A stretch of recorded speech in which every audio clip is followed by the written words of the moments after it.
سریال کوروش بزرگ فصل 1 قسمت 1 کودک سرنوشت.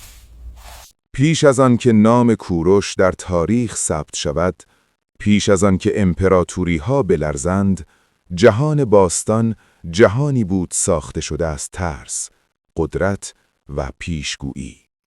در این جهان پادشاهان تنها با شمشیر حکومت نمی کردند، بلکه با باور به سرنوشت. قاره ها مرزی نداشتند، اما قدرت مرز می ساخت. از میان رودان تا فلات ایران، امپراتوری ها یکی پس از دیگری برخاسته بودند و فرو می ریختند. هیچ چیز پایدار نبود جز ترس از آینده. در این دوران، امپراتوری ماد یکی از قدرت‌های اصلی جهان شناخته شده بود. سرزمینی کوهستانی، با مردمانی جنگجو و پادشاهی که خود را فرمانروای بی‌رقیب می‌دانست. نام او آستیاگ بود. آستیاگ، شاه ماد، بر تختی نشسته بود که با خون و پیروزی ساخته شده بود. اما در دل این قدرت آرامشی وجود نداشت، زیرا آستیاگ از دشمنان خارجی نمی ترسید. او از چیزی بسیار نزدیکتر می ترسید. در جهان باستان خوابها پیام بودند. پیامی از خدایان یا هشدارهایی از آینده. و شبی آستیاگ خوابی دید که او را از خواب با وحشت بیدار کرد. خوابی که بوی سقوط میداد. او خواب دید که از دخترش چنان سیلابی جاری شد که سراسر آسیا را فرا گرفت. خوابی که معنایش روشن بود. قدرت از نسل او، اما نه برای او. صبح آن روز دربار ماد دیگر آرام نبود. موبدان فرا خوانده شدند. تعبیر خواب خواسته شد و سرنوشت برای نخستین بار نام کودکی را در تاریخ زمزمه کرد. موبدان آرام و سنگین وارد تالار شدند. مردانی که گفته میشد صدای خدایان را میشنوند و آینده را در نشانه ها میخوانند. سکوتی سنگین بر دربار افتاد. آستیاگ پادشاه ماد خواب خود را بازگو کرد، نه با ترس کودکانه، بلکه با اضطراب مردی که میدانست قدرتش در خطر است. چشمان موبدان به آتش خیره ماند. تعبیر ساده و هولناک بود.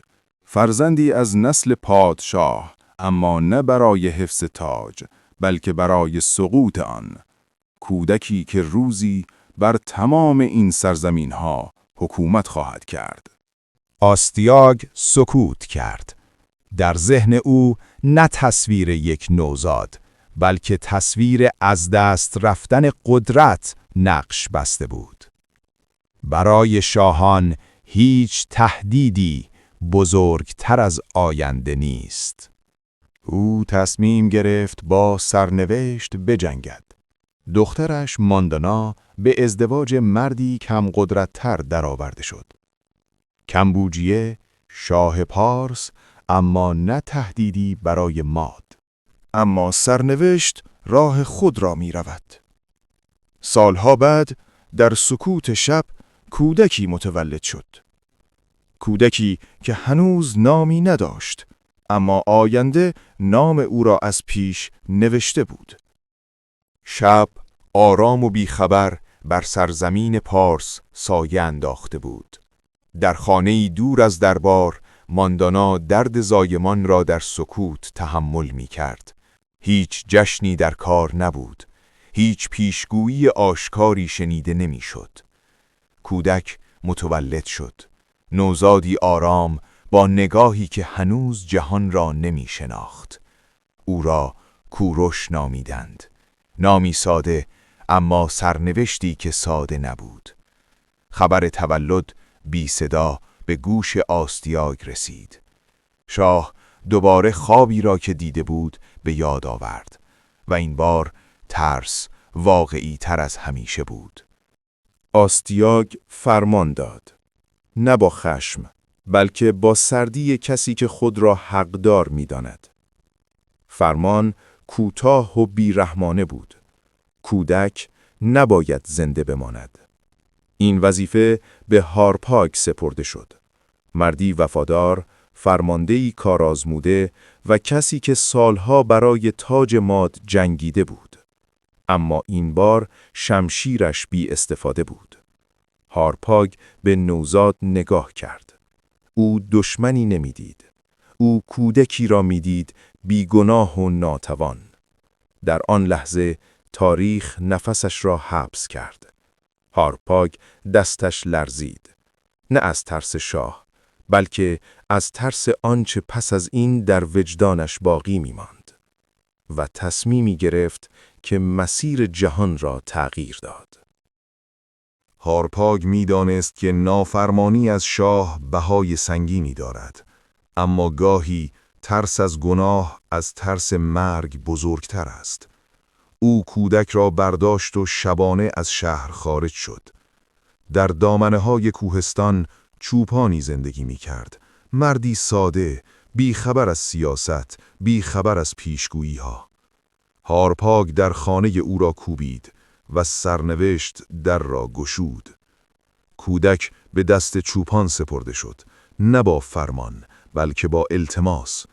هارپاگ گفت او را مانند فرزند خودت بزرگ کن و رفت، بیان که بداند آیا دوباره این کودک را خواهد دید یا نه. چوپان و همسرش به نوزاد نگاه کردند. آنها فرمان شاه را نمی شناختند. آنها فقط زندگی را می دیدند که به دستشان سپرده شده بود. در همان شب کودکی دیگر در خانه چوپان مرده به دنیا آمد. تصمیم ساده اما دردناک بود. جای کودک ها عوض شد. جسد کودک مرده به دربار فرستاده شد و آستیاگ با دیدن آن گمان کرد سرنوشت را شکست داده است. پادشاه آرام گرفت. اما سرنوشت هرگز شکست نمی‌خورد. در کوهستان دور از تخت و تاج کوروش زنده ماند، بیان که بداند چه کسی است و قرار است چه کسی شود. سالها گذشت. کودکی که باید می‌مرد، اکنون راه می‌رفت، می‌دوید و می‌خندید. در دامنه‌های کوهستان، میان مردمی ساده، کوروش بزرگ می‌شد.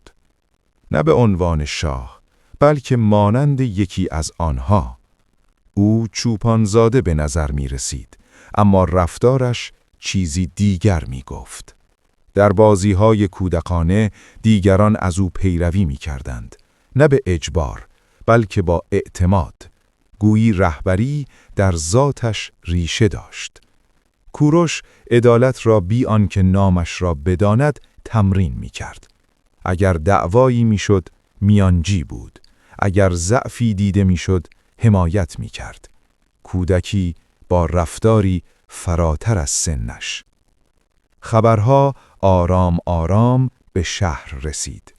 از پسری که فرمان می‌دهد و اطاعت می‌بیند.